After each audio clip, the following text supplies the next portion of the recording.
A maravilhosa graça e a paz de Cristo Jesus, Senhor e Salvador da Igreja, estejam com cada coração. Quero, em primeiro lugar, registrar a minha imensa alegria por estar aqui com você nessa noite. Afinal, esta é uma noite muito especial. É um dia de festa, é um marco que se inscreve na história desta igreja e na vida de cada um de nós. E eu trago um abraço fraterno da Igreja Presbiteriana de Copacabana, comunidade irmã, que partilha dessa alegria e enseja a esta igreja irmã toda sorte de bênçãos espirituais. A Igreja de Copacabana, neste ano, estará comemorando 112 anos de vida organizada. A Igreja de São Cristóvão está caminhando na mesma direção e nós temos certeza de que alcançarão não apenas esta marca, mas muitas outras mais, até que Cristo volte e traga consigo a consumação do século. Trago o abraço fraterno do presbitério do Rio de Janeiro, concílio que organizou esta igreja, aliás, com o seguinte destaque: no último domingo, na condição de presidente do presbitério, eu estive visitando a igreja presbiteriana do Jardim Guanabara, lá na Ilha do Governador. Igreja que o presbitério do Rio de Janeiro também organizou, há exatos 30 anos atrás. Olha aí quantas igrejas comemorando datas festivas e marcos do agir providente do nosso Deus, que foi quem abriu as portas da igreja. E, por certo, as portas do inferno jamais prevalecerão sobre elas. E quero falar de quão grande é a minha alegria porque eu vim a esta igreja num mês festivo. Eu sei que outros companheiros estiveram aqui também ao longo dos domingos precedentes, mas Deus me amou mais do que a eles e me permitiu estar na noite em que receberíamos a Ita Orquestra. Foi um presente para mim ouvir vocês e desfrutar deste tempo de louvor na companhia de vocês. Recebam a minha sincera congratulação. Vocês fazem um trabalho lindo, que eu já conheço de longa data, viu? Nossos parabéns à professora Tamara Ujakova pelo belíssimo ministério que desenvolve na área da música e o nosso abraço fraterno a toda a Igreja Batista Itacuruçá e ao seu pastor, Israel Belo de Azevedo, que é uma inspiração e uma referência para nós há muitos e continuará sendo por muito tempo. Estamos vivendo o tempo litúrgico da Páscoa. A luz do Cristo ressuscitado brilha sobre as nossas vidas. E é nessa atmosfera pascal que eu gostaria de convidar você a tomar nas mãos a sua Bíblia, se tiver uma Bíblia consigo. Pode ser o livro físico, pode ser o aplicativo no celular ou tablet, não tem problema, mas nós estamos visitando as páginas do Evangelho. E estamos precisamente indo ao Evangelho de Lucas, no seu capítulo de número 24. Ao longo do tempo litúrgico pascal, os textos mais frequentemente visitados são esses extraordinários relatos de aparições do Cristo ressuscitado. E é justamente um destes textos que nós vamos visitar nesta noite. Estamos juntos abrindo as nossas Bíblias no Evangelho de Lucas, no capítulo de número 24, e o texto da nossa reflexão é aquele que se encontra contido entre os versículos de número 13 e 35. E eu peço a você que não apenas abra a sua Bíblia, localize o texto, mas que deixe-o aí, acessível, ao longo de toda essa nossa reflexão, para que você possa fazer o proveitoso exercício de ir conferindo no escrito aquilo que é dito desde o púlpito, como faziam os cristãos de Bereia. É tão bom, é tão salutar. Esse exercício será de grande valia e proveito para todos nós. Hoje nós vamos ler um texto que nos fala de situações difíceis, algo que nós entendemos muito bem porque todos nós enfrentamos situações difíceis. Mas aqui nós vamos nos deparar com uma situação particularmente grave. difícil de administrar. E vamos aprender por meio deste texto como devemos lidar com situações assim. Veja você que este, portanto, não é um relato acerca de coisas pretéritas, experiências vividas por pessoas que não conhecemos e que caminharam num tempo muito diferente do nosso, num lugar muito distante daqui e que pouco teriam a ver conosco. Não, este texto está falando comigo e com você, ele estará nos interpelando e refletindo algo que é também inerente a nós. E é desde esta perspectiva que eu quero convidar você a apreciá-lo comigo. Vamos ouvir o que Deus quer nos falar por meio dessa página da Escritura. Eu não vou fazer uma leitura corrida para depois meditar sobre o escrito. Eu vou fazer diferente. Eu vou avançar com a leitura à medida em que avançar também com a reflexão. A gente vai parando ao longo dessa jornada, vai apreciando a paisagem, refletindo sobre ela e caminhando devagarzinho, sem pressa, aproveitando ao máximo esse caminho.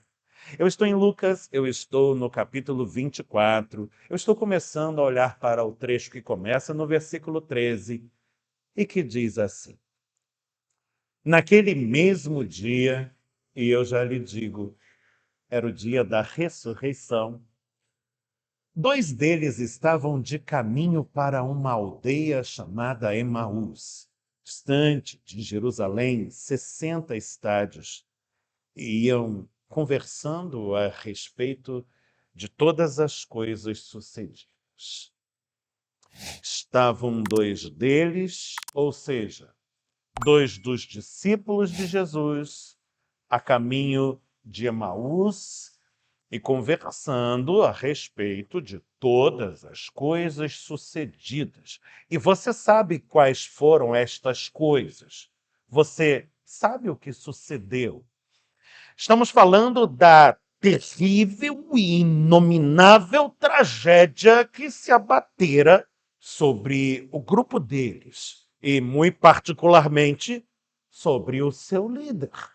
Você sabe o que aconteceu com Jesus, o Nazareno, que fora reconhecido como varão profeta, poderoso em palavras e atos extraordinários.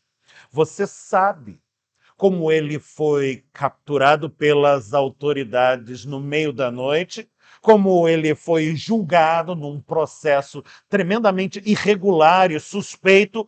Você sabe como ele foi brutalmente assassinado no dantesco espetáculo que era a cruz.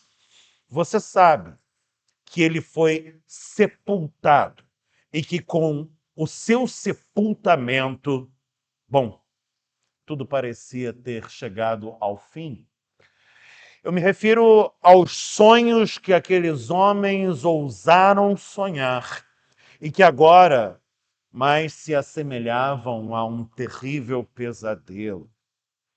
Estou falando de homens que um dia foram interpelados pelo Nazareno, que lhes dizia: vem e segue-me. E eles se deixaram encantar pelo seu chamado. Eles se permitiram abraçar o seu projeto e fizeram como ele dizia que deveriam fazer. Negaram-se a si mesmos. Colocaram de lado, em segundo plano, as suas próprias ambições, as metas que vinham perseguindo até então, e foram após ele. Caminharam junto a ele até que tudo pareceu caminhar ao revés do pretendido. A história virou de ponta cabeça e a situação escapava-lhes ao controle. Ele foi preso e ele foi crucificado entre malfeitores. Foi morto como um bandido, ainda que sendo inocente. Aliás, dizê-lo inocente é bem pouco e insuficiente. Nós estamos falando do Cordeiro de Deus, o santo. Aliás, para sermos fiéis à Escritura, aquele que é santo, santo, santo. Inocente na acepção máxima que podemos atribuir a esta expressão. E se alguém como ele foi perseguido e morto da maneira como foi, aqui não estariam sujeitos os seus fiéis seguidores, tão frágeis, tão falhos, tão perfeitamente culpáveis. Eles estão indo embora, estão a caminho de Emaús. Emaús. Emaús não era um lugar dotado de atrativos. Você não planejaria passar as férias ali. Também não pretenderia desenvolver qualquer tipo de projeto naquela localidade, porque Emaús não tem nada a oferecer. Emaús é uma pequena, insignificante vila que fica nas cercanias de Jerusalém. E eles não estão indo para lá porque almejam qualquer coisa que lá esteja.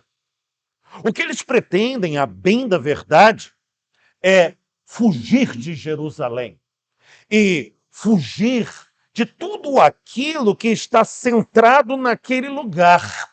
Porque o trauma que acabaram de vivenciar e que é fortíssimo está enraizado ali. Jerusalém é o lugar da decepção. Jerusalém é o lugar da desilusão. Jerusalém agora se revela como o epicentro de todos os perigos que rondam a eles mesmos. Jerusalém é o lugar onde eles tentam deixar para trás de si tudo aquilo que agora atormenta as suas mentes e traz tribulação aos seus corações. Eles vão por aquela estrada, a caminho de Emaús, como quem foge de Jerusalém, e vão pesar. Esta caminhada é uma caminhada que fazem pesados. E você sabe como isto é ruim. Afinal de contas, quem já praticou caminhadas sabe que o ideal é caminharmos livres de pesos e de qualquer outra coisa que venha nos embaraçar. Mas eles não podem se ver agora livres do peso que levam consigo.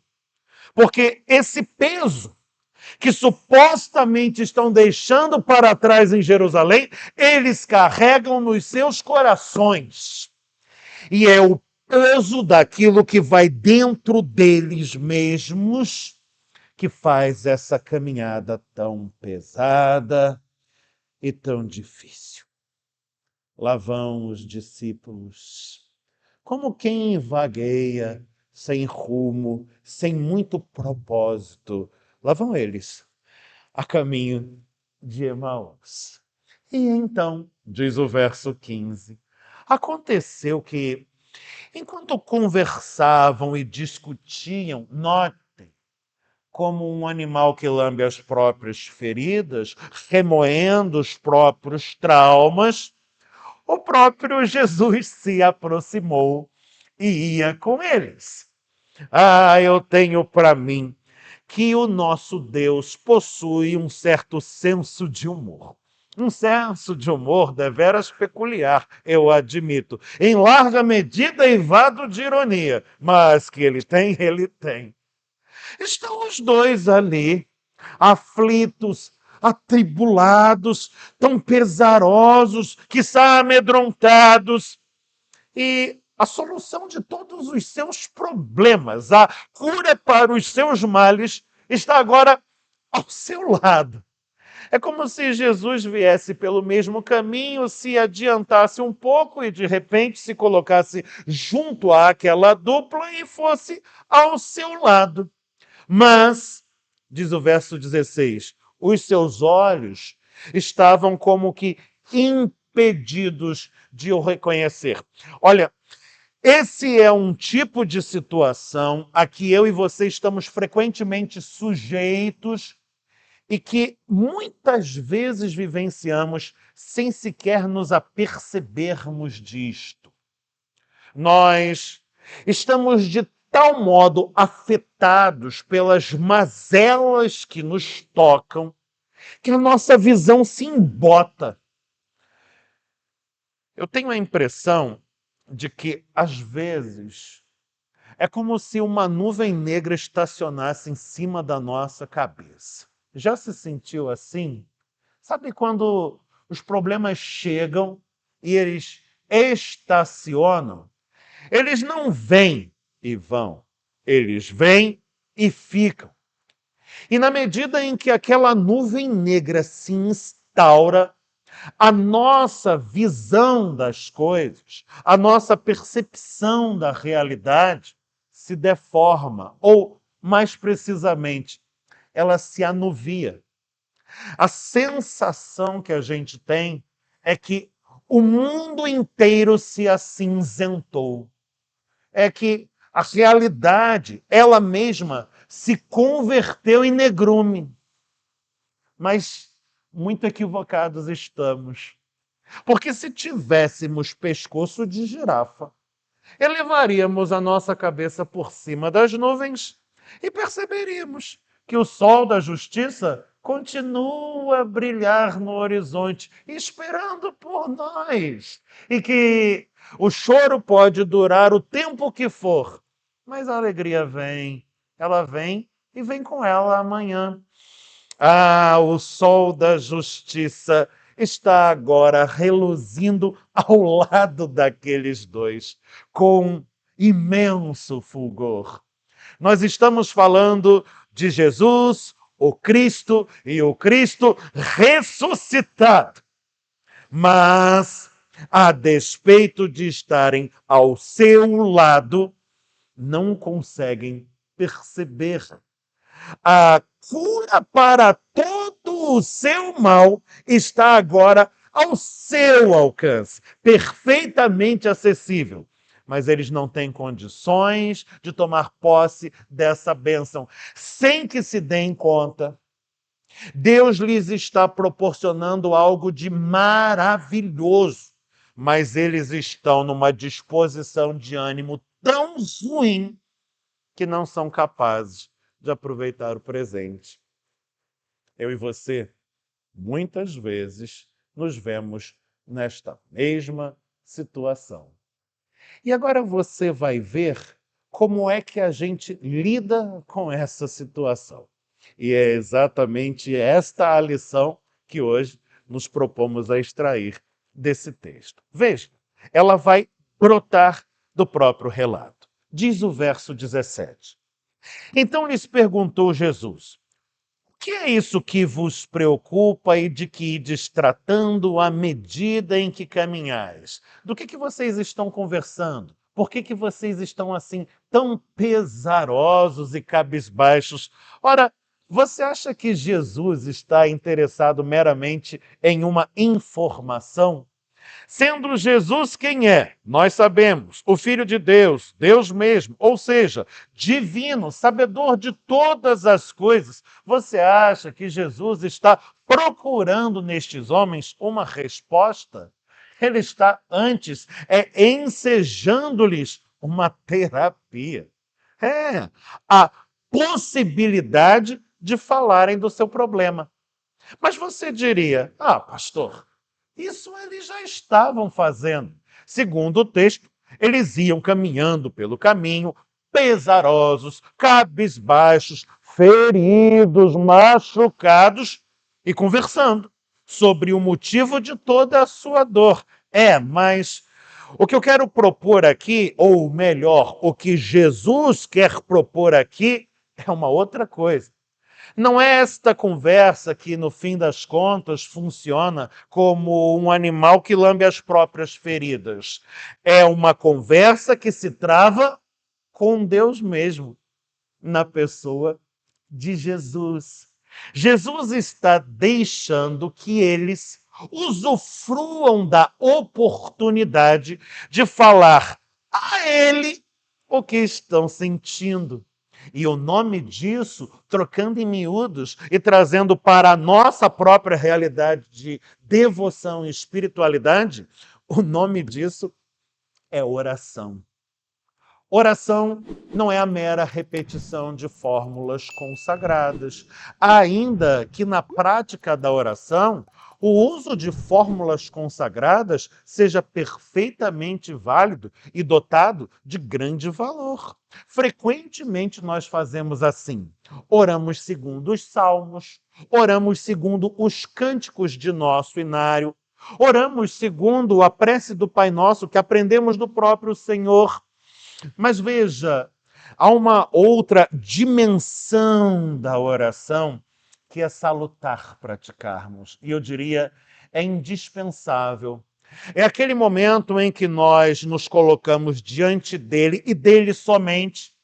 Jesus sugeriria, em que nós fechamos a porta do quarto, batemos as abas da janela, arriamos a cortina, até apagamos a luz e, na solitude da presença de Deus, desnudamos os nossos corações. Disse Jesus: quando orardes, não sejais como os hipócritas. Nossa, que palavra pesada. A gente atenua um pouco esse peso quando leva em consideração que, no âmbito da cultura grega, que exercia uma influência enorme sobre a sociedade do Novo Testamento, hipócrita era a palavra que você usava para descrever o ator de teatro. Quem é o ator de teatro? O ator de teatro é um grande fingidor. Ele finge pensar o que não pensa, ele finge sentir o que não sente e ele finge ser quem ele não é. Fazer tudo isso, exercer todo esse fingimento na esfera do teatro é perfeitamente legítimo, eu diria, necessário.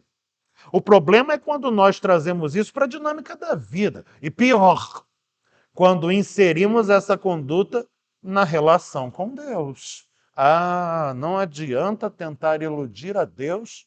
Ele é o olho que tudo vê. Ele nos conhece melhor do que nós mesmos somos capazes de nos conhecer.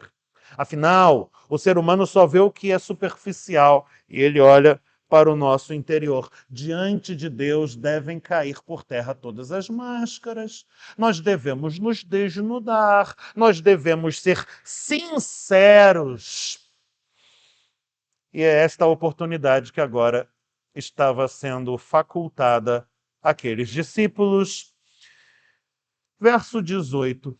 Um, porém, chamado Cleopas, respondeu: és o único, porventura, que, tendo estado em Jerusalém, ignoras as ocorrências desses últimos dias? Você percebe que há um certo tom de insolência nessa fala?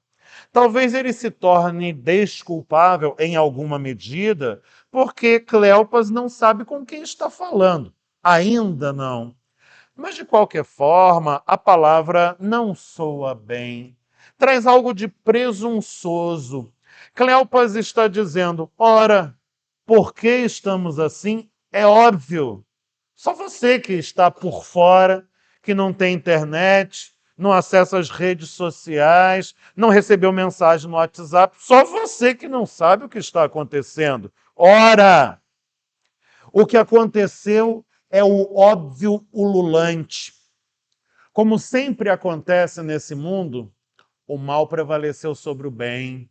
Os mais fortes venceram os mais fracos. Esse mundo é assim. Vencem os mais poderosos, os mais ricos, os mais influentes. Esse é o esquema. Ou você entra no esquema e se adequa a ele, ou cai fora. E nós estamos caindo fora. Para nós chega. Eu ficar em Jerusalém e esperar para ver as cenas dos próximos capítulos, a coisa só vai piorar.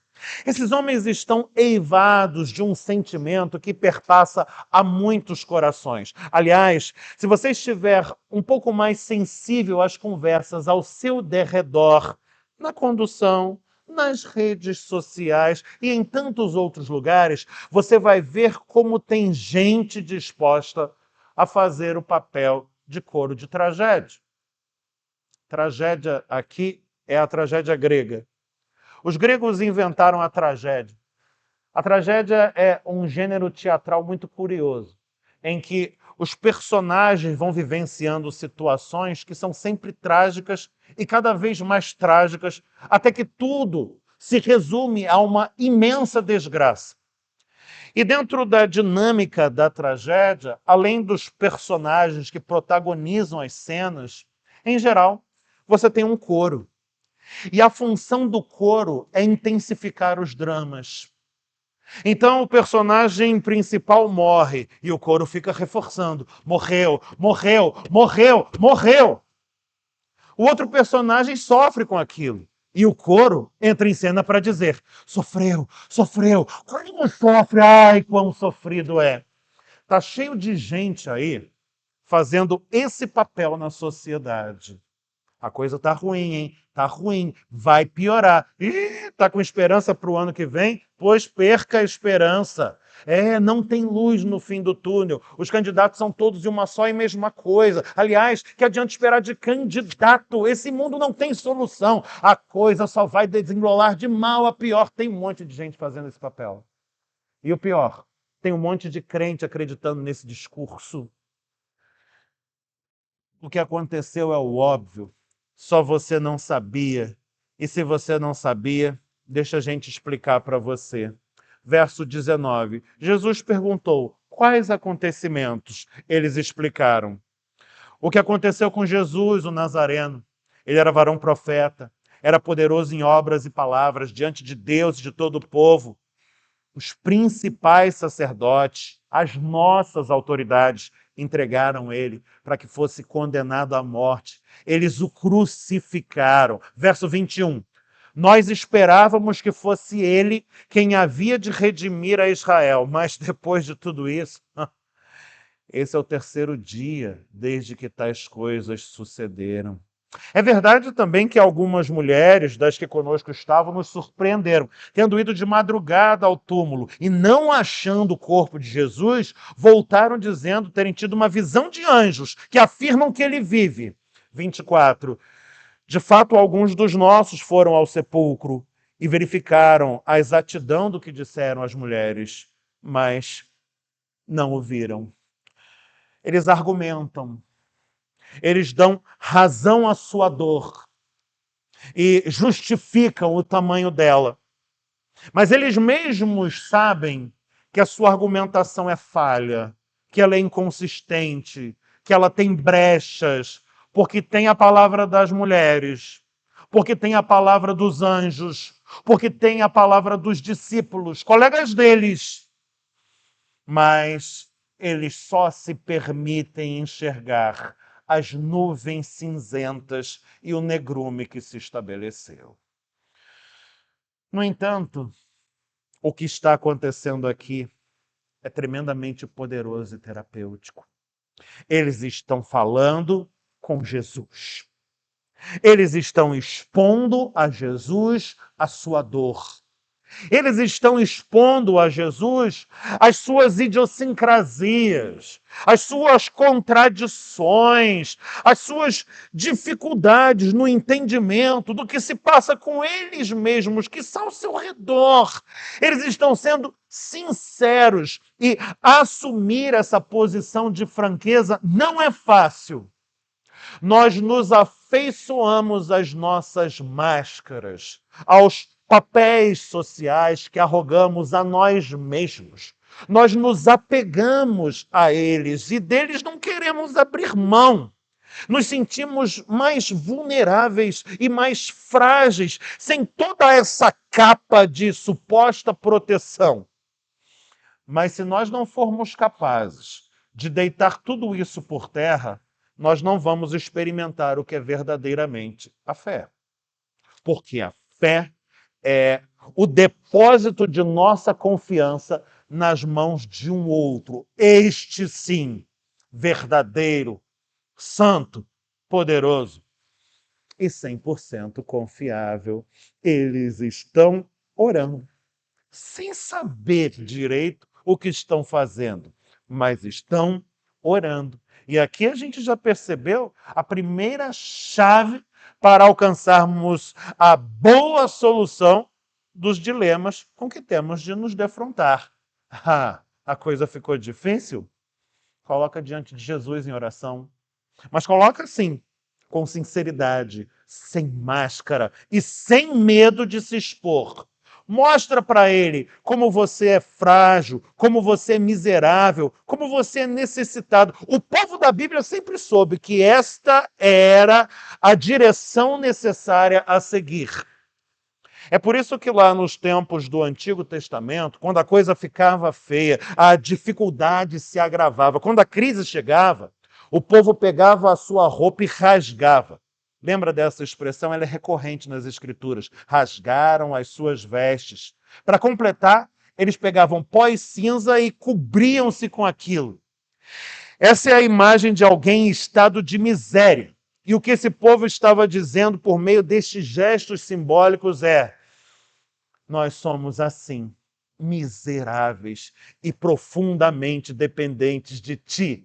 E quando diziam isso, é como se o seu coração estivesse se abrindo para o acolhimento da maravilhosa graça que só Deus mesmo tem para manifestar em nossas vidas. Eles estão orando. E então recebem uma resposta de oração poderosa, que já vai nos apontando o segundo elemento da dinâmica de nossas ações face às crises que eventualmente temos de vivenciar. Olha o que diz o certo versículo, o versículo 25, ele diz: então lhes disse Jesus: ó nécios e tardos de coração. Essa palavra deve soar como um lamento.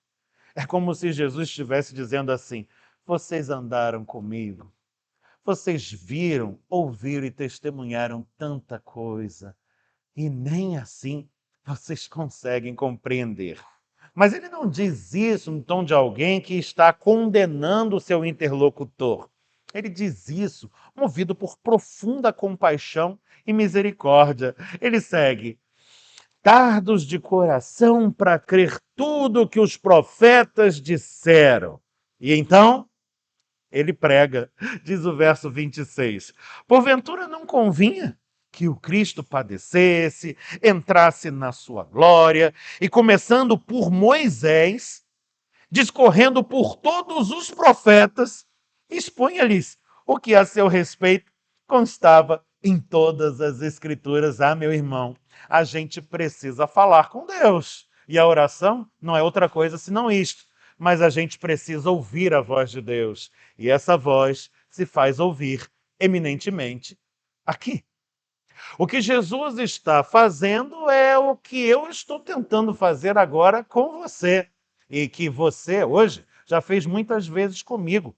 É expor-lhe as Escrituras, porque as Escrituras são a palavra de Deus. E esta palavra é aquela que nos revela o médico dos médicos e a cura para todas as nossas enfermidades, sobretudo as mais graves, as enfermidades da alma. Esta é a Escritura que nos aponta para Jesus e é exatamente ela que Jesus está apresentando agora aos dois. Você precisa da oração, mas você precisa também da palavra de Deus. E Jesus anuncia a palavra.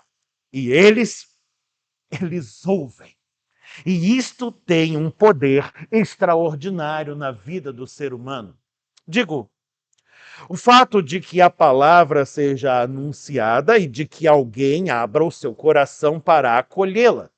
Estou falando do coração e não do ouvido, porque muita coisa captamos com os ouvidos e não se aloja nos nossos corações. Mas feliz ou bem-aventurado é aquele que abre as portas do seu coração para acolher esta palavra, porque é com base nesta palavra que nós vivemos.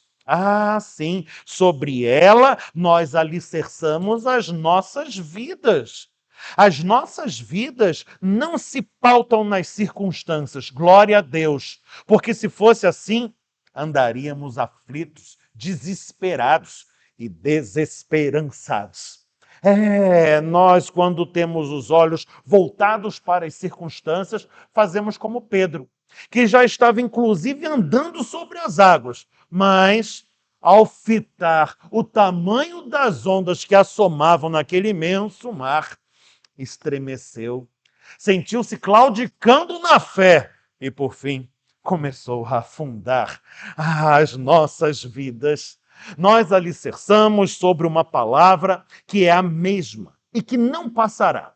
Ainda que passem os céus e a terra, a palavra de Deus permanecerá a mesma para sempre. E nela, encontramos uma base firme sobre a qual podemos nos firmar também. Estes homens estão sendo açoitados pelas circunstâncias, como muitas vezes nós também nos vemos.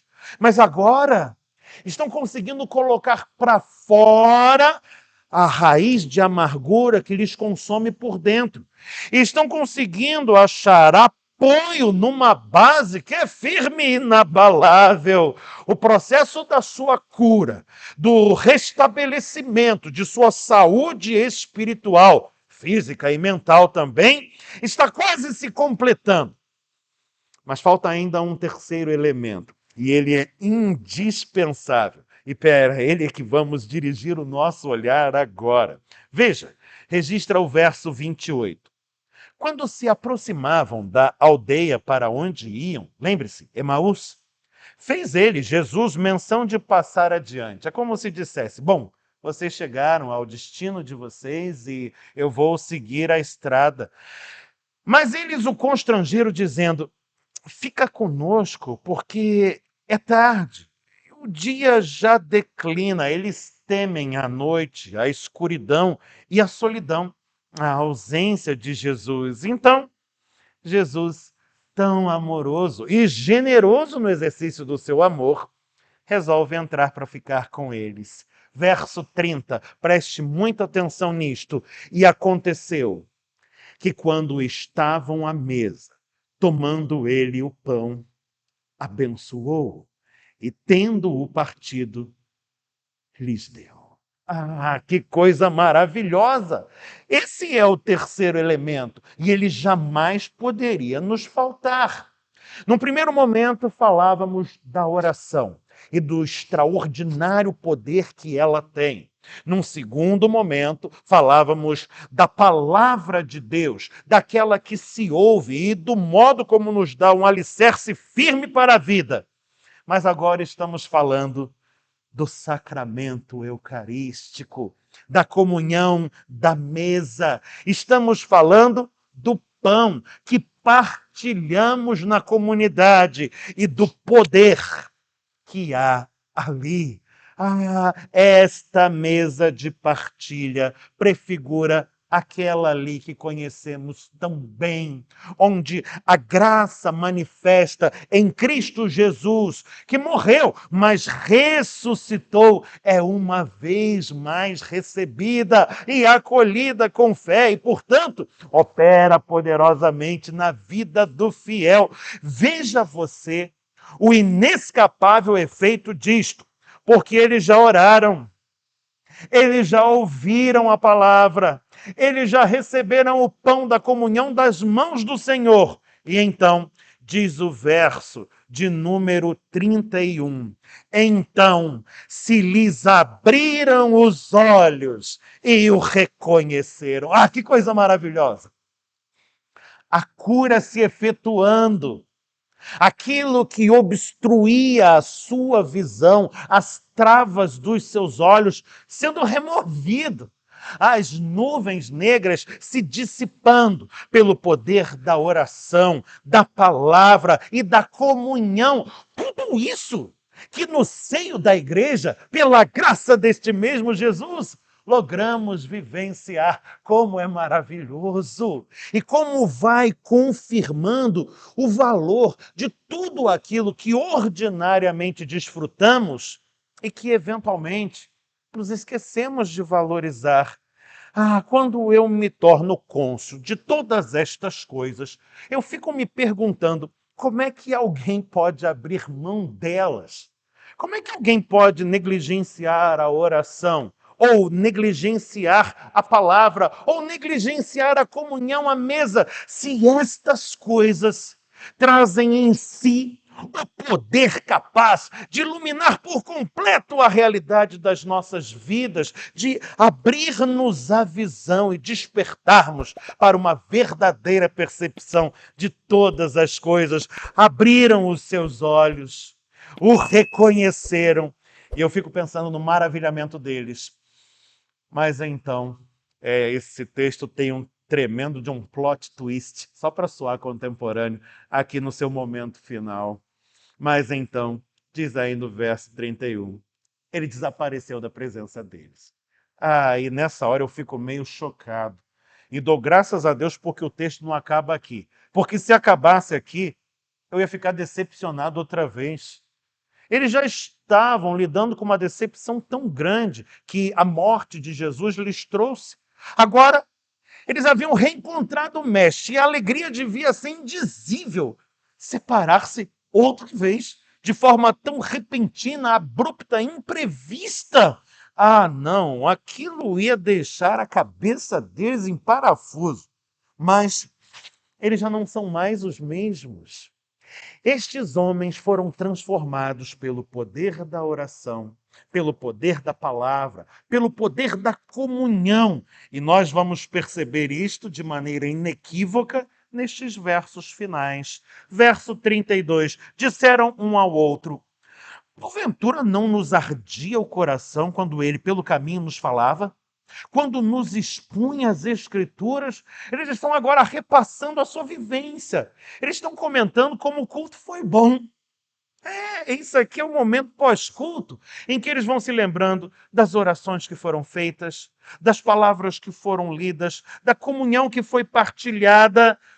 E então, verso 33, as portas do santuário se abriram. Verso 33, na mesma hora, levantando-se, voltaram para Jerusalém. Ué, mas não era de lá que eles estavam fugindo? Por que eles estão voltando? Ora, veja, voltaram para Jerusalém, onde acharam reunidos os 11 e outros com eles, os quais diziam: o Senhor ressuscitou e já apareceu a Simão. Então, verso 35, máxima atenção para ele. O fecho da narrativa está aqui. Então, os dois contaram o que lhes acontecera no caminho e como fora por eles reconhecido no partir do pão. Sabe o que eles foram fazer em Jerusalém? No centro do furacão, eles foram anunciar a Jesus. Eles foram contar ao mundo enfermo que há um médico dos médicos que traz cura e salvação. Eles foram anunciar àqueles que estão mergulhados nas trevas e na escuridão do desespero que há esperança e uma luz que, vinda ao nosso encontro, ilumina todo o nosso viver. Eles foram anunciar uma boa nova que aponta para Cristo, não pregado numa cruz, mas vivo, ressuscitado e cuja vitória é penhor da nossa também. É assim que a Igreja Presbiteriana de São Cristóvão tem vivenciado estes últimos 30 anos.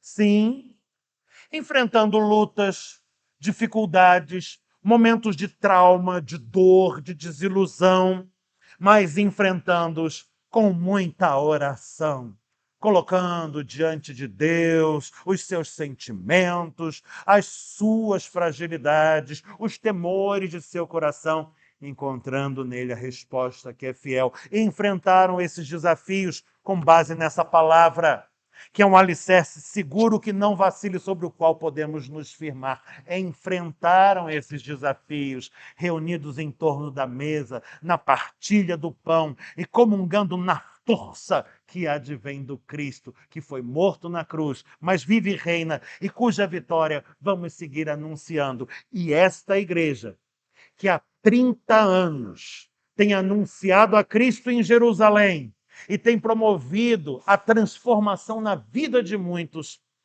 há de continuar assim, sendo sustentada por este mesmo poder que promana da cruz. E os frutos os frutos continuarão a vir, abundantes, vistosos e doces, para a glória do Todo-Poderoso, para a bênção do povo que é seu.